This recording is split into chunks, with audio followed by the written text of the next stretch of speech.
네, 정부가 받지도 않은 재산에 과도한 세금을 물린다는 지적을 받아온 상속세를 각자 받은 만큼 내는 방식으로 전면 개편하기로 했습니다.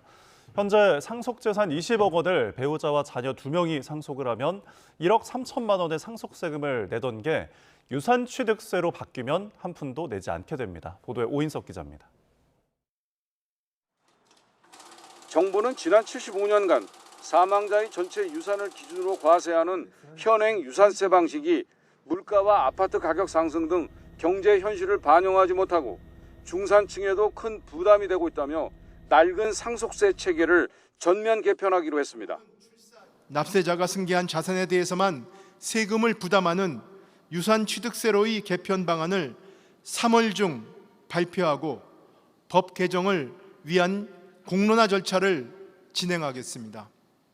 유산취득세는 상속인들이 취득한 각각의 상속재산별로 세금을 부과해 세 부담의 형평성이 개선된다고 정부는 설명했습니다.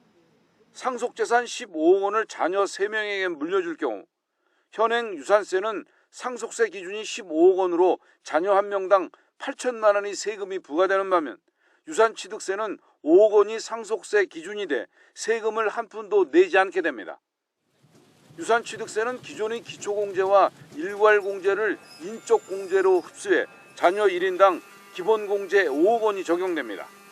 상속재산 20억 원을 배우자와 자녀 2명에게 상속하면 현행 유산세는 상속세가 1억 3천만 원이지만 유산취득세는 자녀공제가 각 5억 원이 적용돼 세금이 한 푼도 부과되지 않습니다.